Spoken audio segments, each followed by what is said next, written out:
Imagine, for a moment, that you are standing in the direct eye of a massive hurricane. Around you, the environment is a symphony of destruction. The winds of chaos howl with a deafening roar. In modern terms, this is the gridlock of a morning commute when you are already late. It is the biting, unfair criticism from a superior who doesn't understand your value. It is the sudden, gut-wrenching weight of a personal crisis that threatens to unravel your life. For the vast majority of people, existence feels like being a dry leaf caught in this gale. They are tossed, turned, and eventually broken by external forces they can neither predict nor control. They live in a state of reactionary slavery, where their mood depends entirely on the morning news, the stock market, or the tone of a spouse's voice. But there is another way to exist. This is the path of Stoicism. Contrary to popular belief, Stoicism is not about becoming a cold, unfeeling robot. It is not about suppressing the human experience. Rather, it is about building an internal fortress, an inner citadel, so architecturally sound that no external storm, no matter how violent, can breach its walls. The ancient Stoics discovered a radical, life-altering truth. We do not suffer because of what happens to us. We suffer because of the stories we tell ourselves about what happens. Today, we are going to distill the staggering wisdom of emperors who ruled the world and slaves who owned nothing but their minds. We are going to explore the 10 laws of Stoic self-mastery.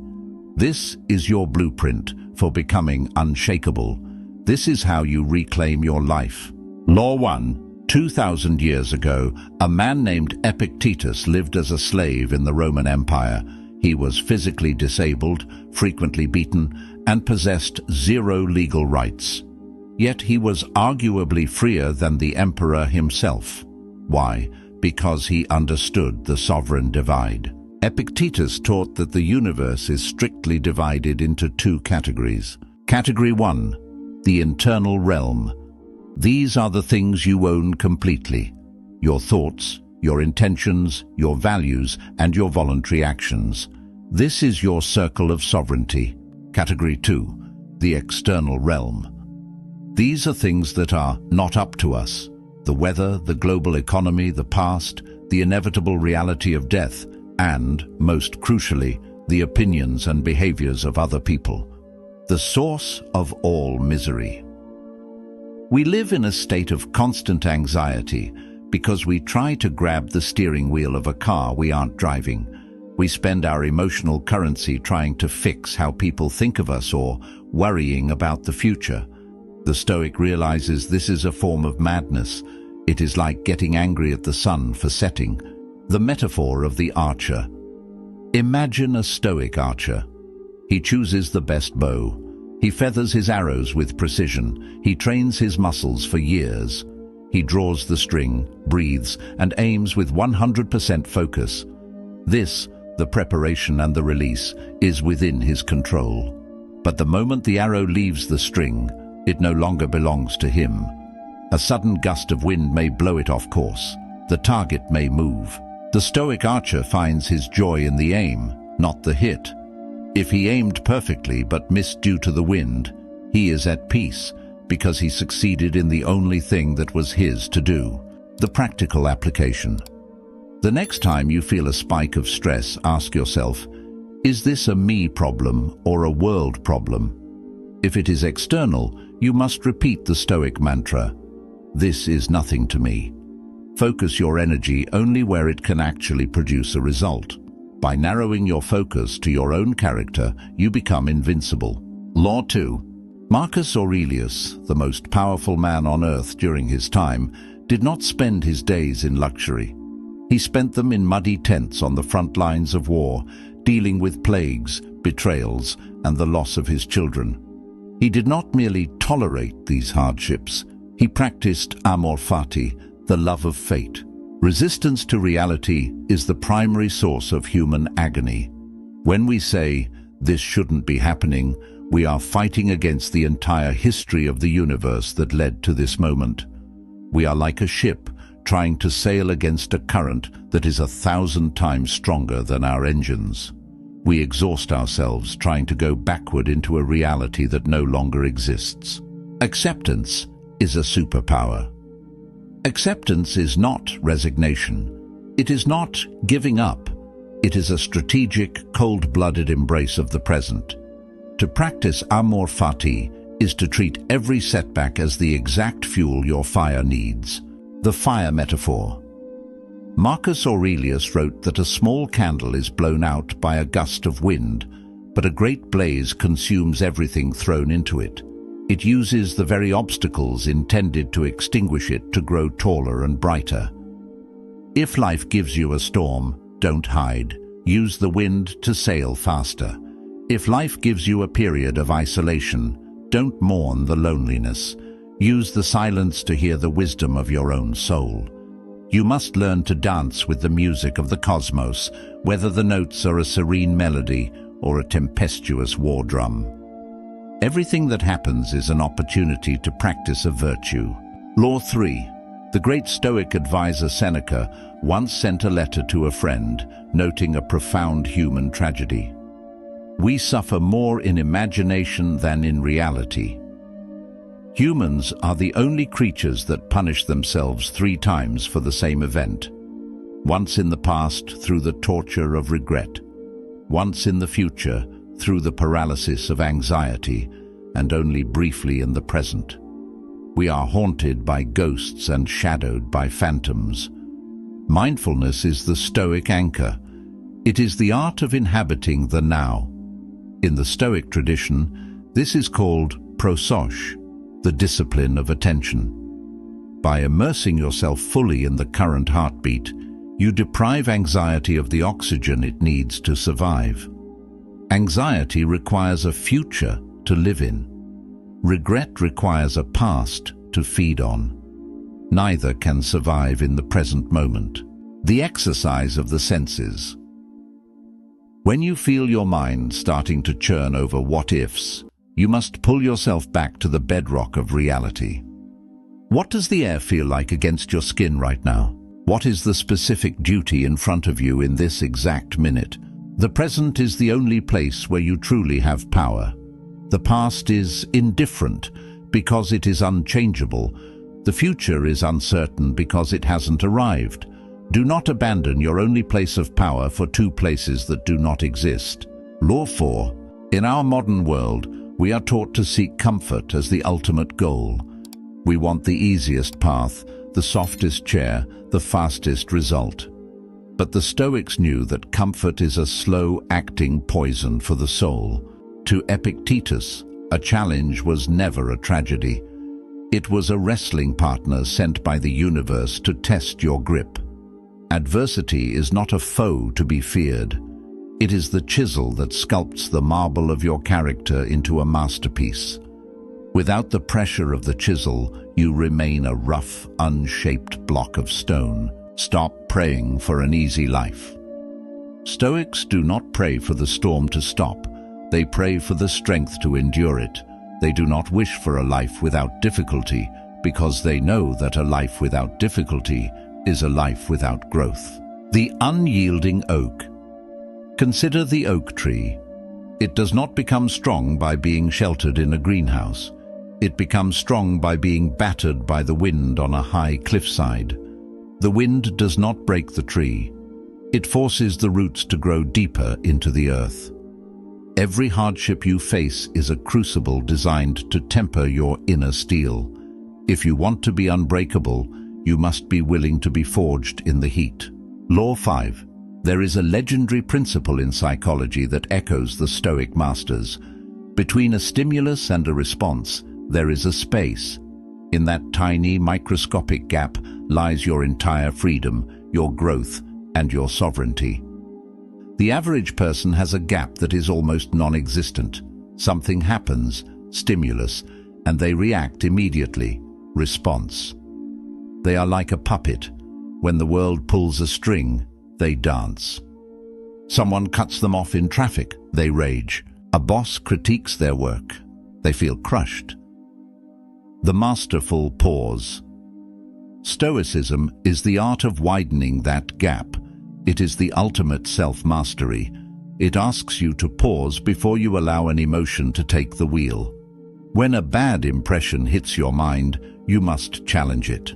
Ask yourself, is this feeling within my control? Does this anger serve my virtue or the situation? By choosing wisdom over impulse, you forge a psychological shield. You realize that while external events may be outside your dominion, the helm of your response is yours and yours alone.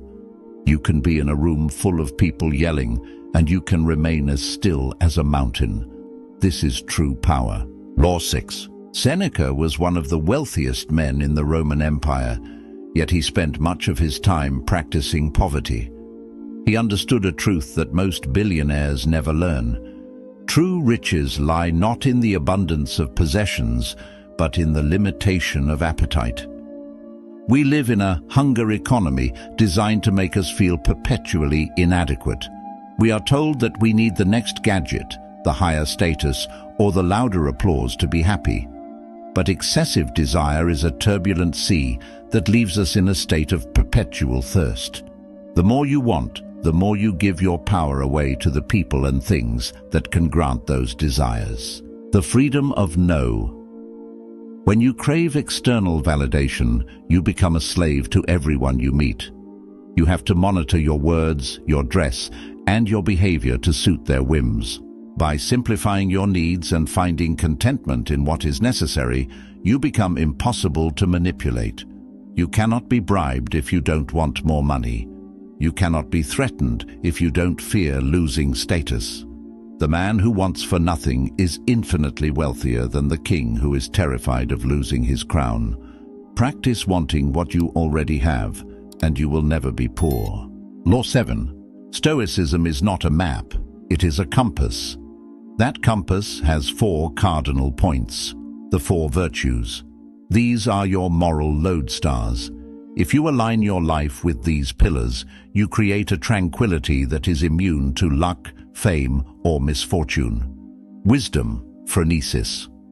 This is the ability to navigate complex situations logically and calmly. It is the art of seeing the world as it truly is, devoid of the tint of your own biases or emotional projections. Courage, Andreas.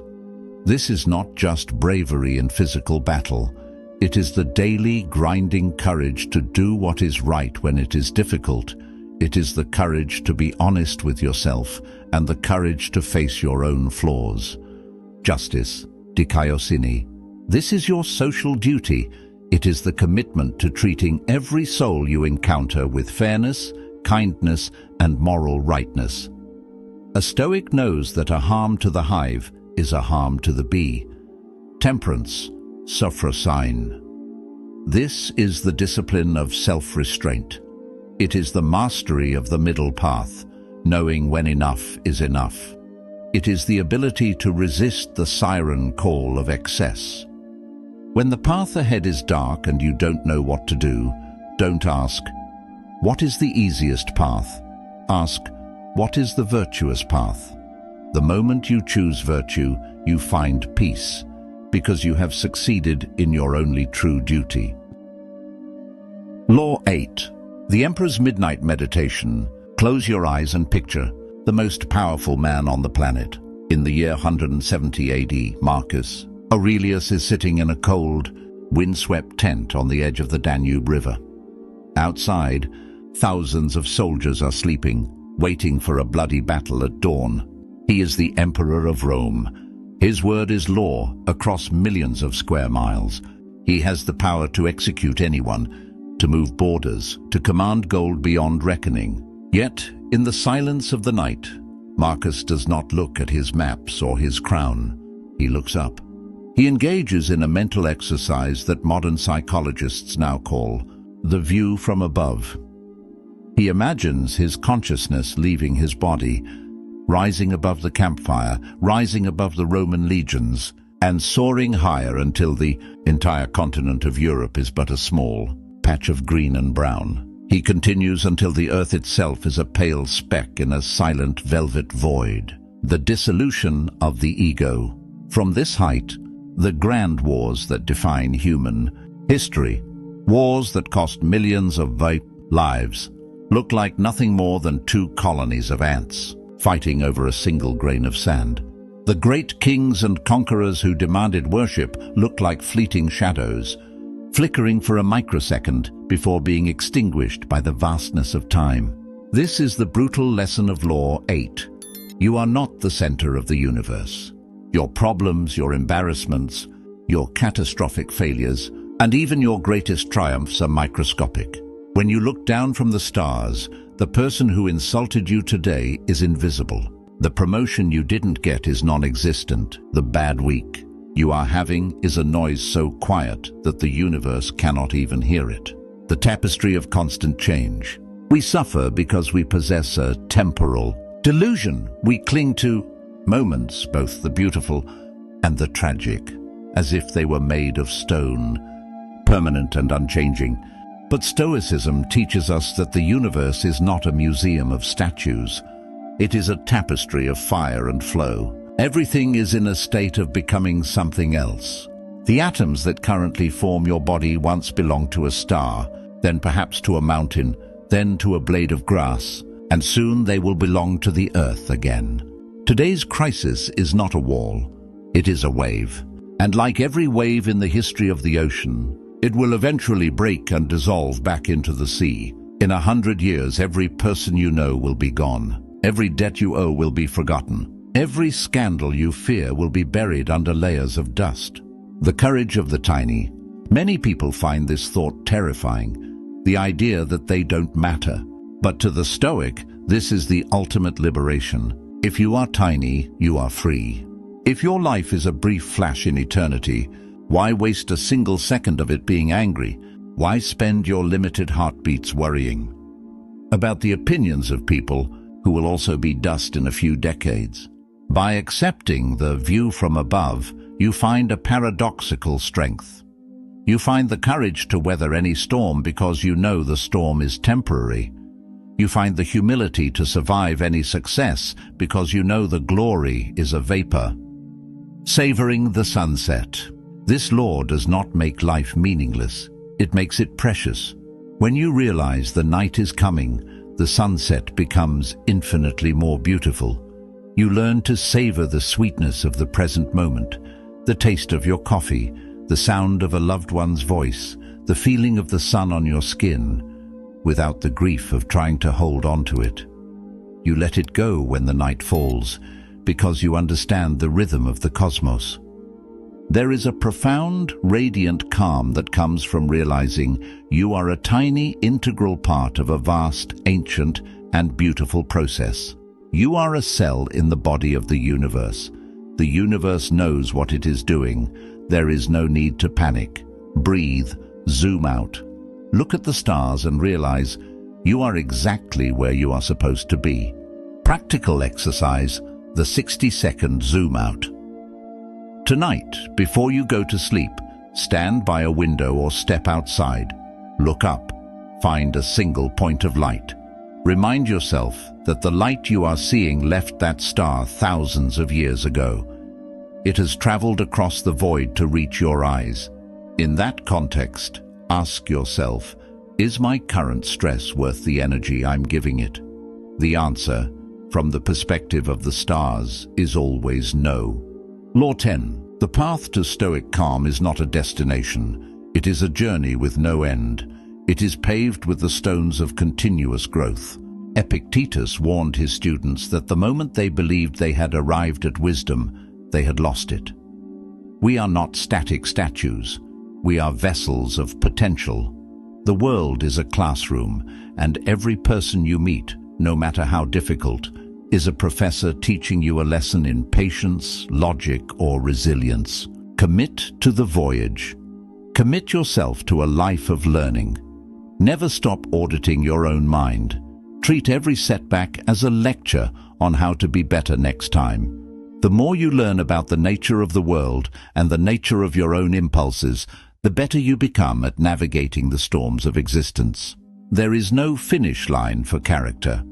There is only the daily effort to be a slightly more rational, slightly more courageous, and slightly more peaceful version of yourself than you were yesterday. The epilogue, the anchor in the storm. In a world addicted to outrage, obsessed with distraction, and fueled by anxiety, Stoicism is your secret weapon. It is the ancient software that allows you to run a modern life without crashing.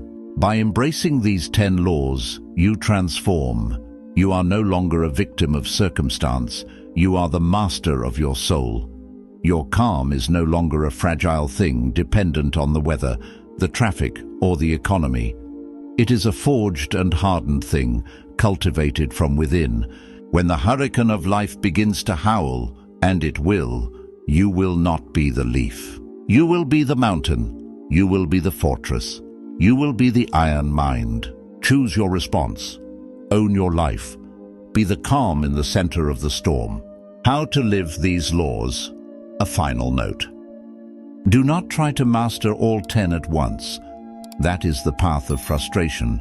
Instead, pick one law for the next 7 days. If you pick the dichotomy of control, spend your week ruthlessly sorting every event into internal or external. If you pick the masterful pause, focus solely on widening the gap between stimulus and response. Stoicism is a practice. It is a muscle. It must be broken down to be built up. Start today. The fortress is waiting to be built.